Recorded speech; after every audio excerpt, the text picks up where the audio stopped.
Please like, comment, and subscribe if you want to become a tiger fairy. It's up to you, though.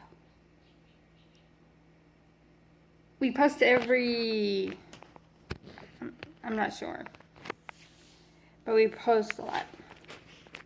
At least I do. The story is about the time that I actually passed out.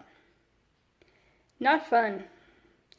And by passed out, I meant like fainting, not like surgery or anything like that, or dying or anything. It was just the fainting stuff. I was in 7th grade. And I remember this. Yeah, I was in 7th grade because of my reading teacher.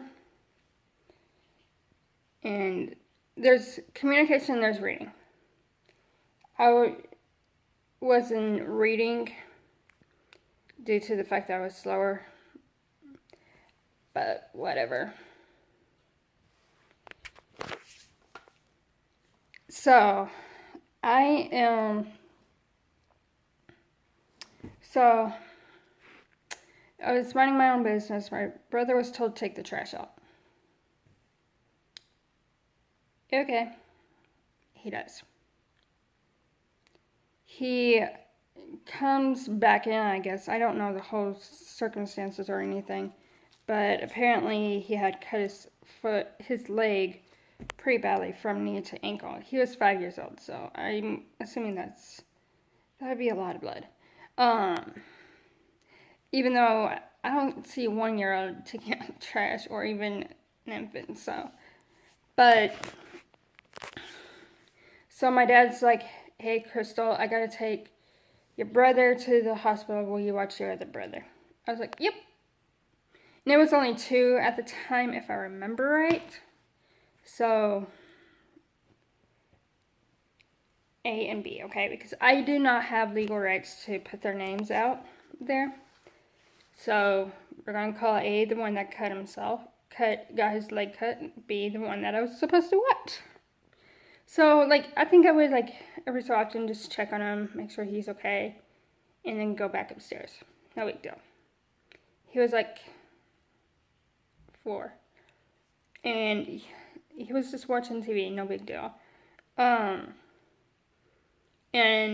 I might have actually been doing homework, too. I don't know.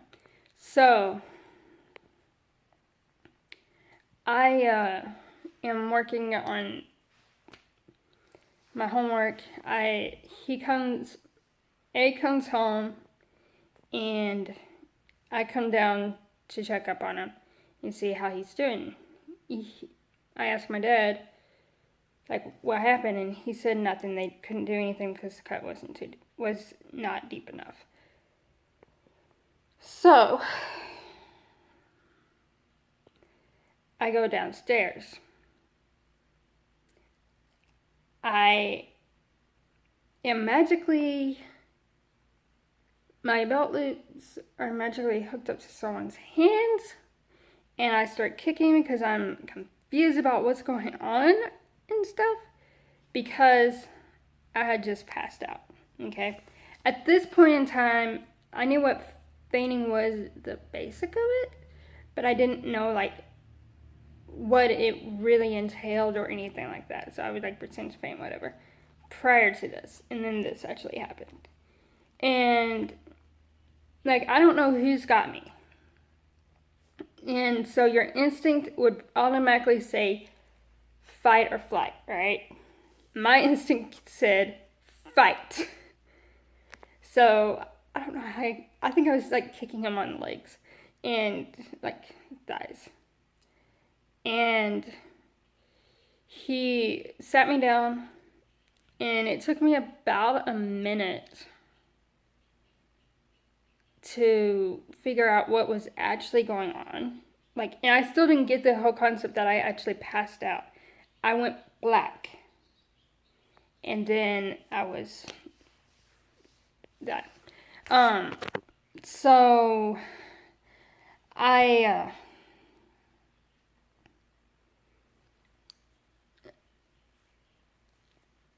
I'm like, okay, what's going on? And trying to figure out where I'm at, who I am, and what happened, how all this happened, and everything, like all the 5 questions, whatever. Who, what, when, where, why, and how. But I cannot figure out anything because my brain's like, something's wrong, something's wrong. And that's the thing, is that I couldn't figure everything out straight. And my dad told me to just sit there or even lay there for 10 minutes. So, and just stay until he said that I could go. So I did. He gave me some water. And of course I drank it. And I think he also told me to put my head in between my knees, if I remember right. And that's hard to do, okay, for me back then. I think it would be nearly impossible right now. I think I've done it a few times in the recent past, like in like the last few years, but so I did what he asked me to do, well, what he told me to do. And then when I was finally released, I was like, okay. A few days later, I went to him and I asked him what happened. He's like, you fainted? And then he showed me, like, my arms were stretched out on the stair rail. Because I'm assuming I was trying to grab something so that I wouldn't land I wouldn't do a somersault down the stairs, because I think that would terrify that boy and terrify everybody. But so yeah, and it took me a few days to get over that, and then it took me a couple days to get the rest of my memory back, because for some reason my memory was locked. And when I got my memory back, I was like, oh.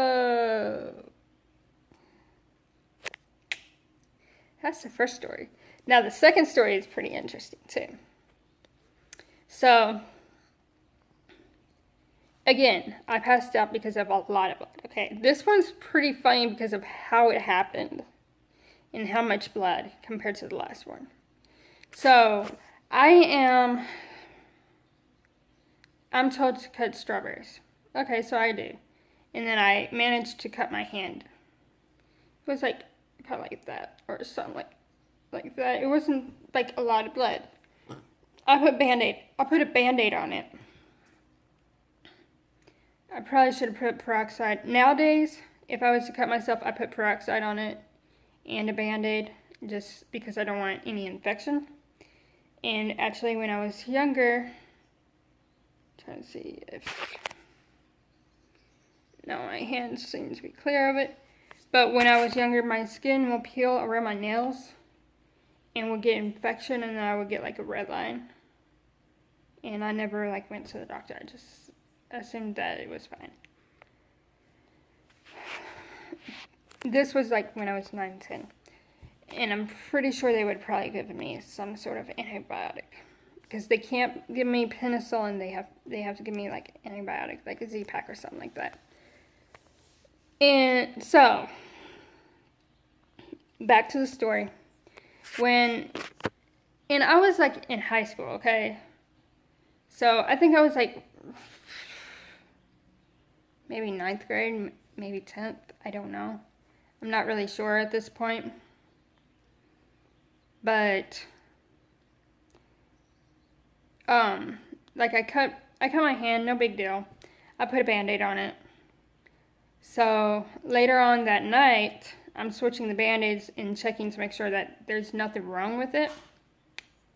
And I think, and I may get in trouble for this, but I think my dad might have pushed me into the trash can. Maybe by accident, maybe on purpose. That's a joke. I don't know.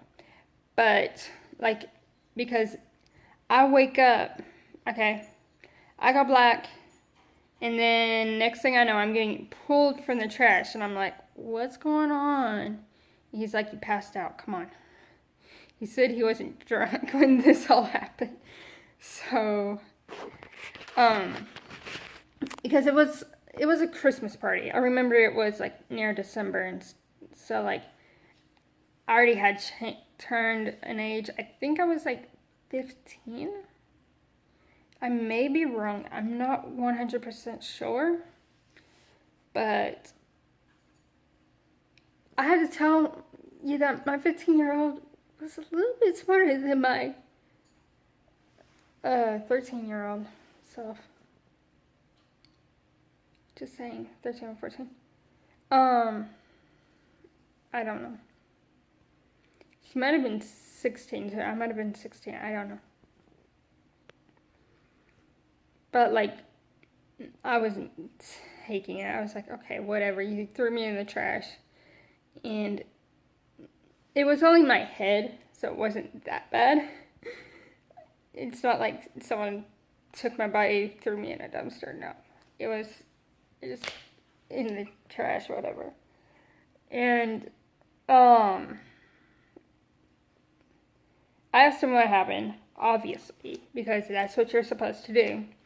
And he just said he passed out, calmly took me. I think he knew, I'm not picking this kid up again. She's too scary. So he calmly put me on the couch, and I said, okay, I'm going to just stay here for 10 minutes. As soon as the 10 minutes was up, I ran upstairs, and I think I had homework that night or something, because I remember messing with paper and stuff like that. And I would only mess with paper on my bed if it was like homework related stuff. And at this time, I was always doing homework in my bedroom. By the way, never have an ADHD kid do homework in their bedroom. It doesn't work. So I knew what to expect and everything that time around pretty quickly. And it wasn't that scary that time, unlike the first time. But what would you expect? You see black, then all of a sudden you're picked up, like, or all of a sudden, like, someone's like, hey, come on, let's go lay, you need to go lay down for a little bit, and then you can do whatever. Like, you don't expect it. I'm actually surprised that there wasn't, like, any markings or whatever on my face. That would be funny. Like, someone putting a Sharpie mustache over here, or even a dick, or... Then I would have wanted a picture later on, but I wouldn't have gotten it. So, I would have been mad. But, whatever. Please like, comment, and subscribe if you want to become a tiger. And always remember, you can do what you set your mind to. Bye!